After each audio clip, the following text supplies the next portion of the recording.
Good afternoon. Today I am going to start the history from page number 67.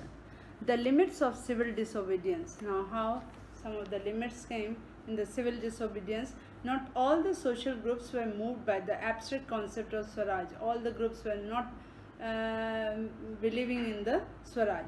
One such group was the nation, that is a untouchable. Another group, one typical group was there in the society, that was untouchables, who from around the 1930 had begun to call themselves Dalit or oppressive. That those untouchables in the society, they were known as a Dalit. For the long, the Congress had ignored the Dalits. Congress never liked the Dalits. For fear of offending the Satnamis, the conservative high caste Hindus, so they believe in the Hindus. But Mahatma Gandhi declared the Swaraj would not come for 100 years if there will be a untouchability. He called the untouchables as a Harijan, or the children of the god. Organized satyagraha to secure them entry into the temples. They were not allowed to enter in the temples. And access to public wells, tanks, roads and schools. They were not using all the public places, public things. He himself cleaned toilets or dignified the work of a bhangi. Mahatma Gandhi himself, he used to do those untouchability, the scheduled caste work, and persuaded upper caste to change their heart and give up the sin of untouchability. He said that the high society must change the heart. But many Dalit leaders were keen on a different political solution to the problem of the community. Many society came up and they were facing a problem in the community.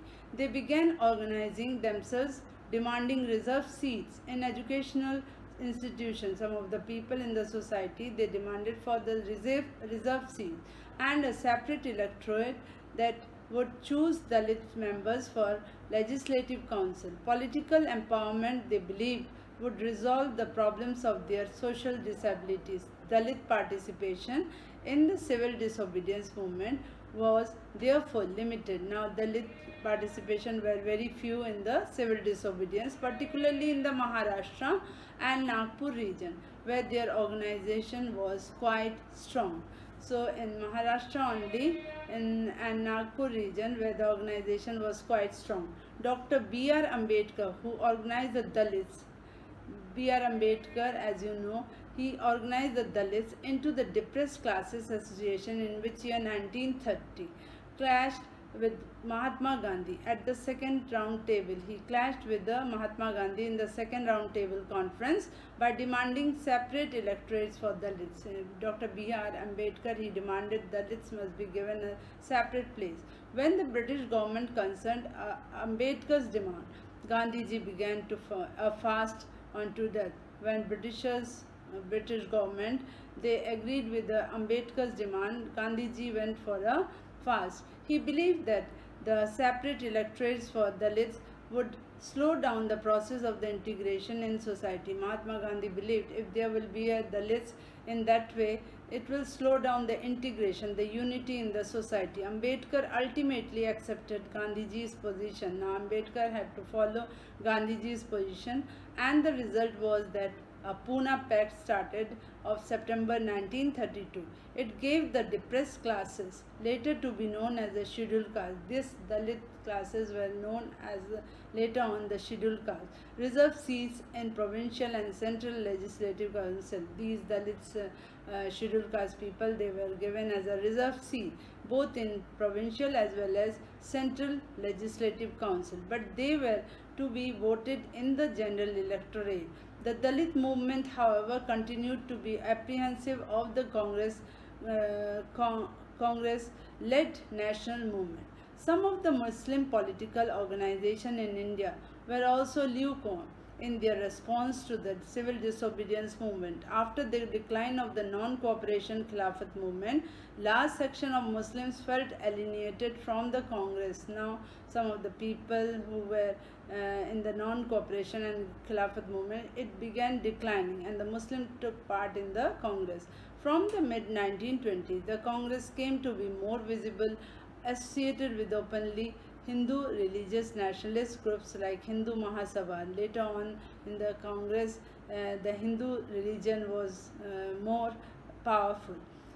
As a result, between Hindus and Muslim worsened. There was a worse condition that in the relation of Hindu and Muslim. Each committee organized religious procession with militant forever provoking Hindu-Muslim communal clashes. Now the communal clashes started and the riots started in various cities. Every riot depend the distance between the two communities. Now the riots started between the two communities, Hindu and Muslim. The Congress and the Muslim League made efforts to renegotiate an alliance, and in 1927 it appeared that such unity could be forged. The important differences were over the question of the representation in the future assemblies that were to be elected. Muhammad Ali Jinnah, one of the leaders of the Muslim League, was willing to give up the demand for separate electorates. He never believed in the separate electorates. If Muslims were assured reserves, seats in the Central Assembly and representation in the proportion to population in the Muslim-dominated provinces. Negotiations over the question of representation continued, but all hope of resolving the issue at the all parties. The conference in 1928 disappeared. Now no more conference in 1928 when M.R. Jayakar of the Hindu Mahasabha strongly opposed efforts to compromise. When the civil disobedience movement started, there was thus an atmosphere of suspicion and distrust between the committees. There was another type of atmosphere in the committees alienated from the Congress. Large section of Muslims could not respond to all call for a united struggle. Every Muslim was not participating. Many Muslim leaders and intellectuals expressed their concern about the status of the Muslim as a minority within the India. Many Muslim leaders, they believe now Muslim is going to be a minority in the India. They feared that culture and identity of the minorities would be submerged under the domination of a Hindu majority.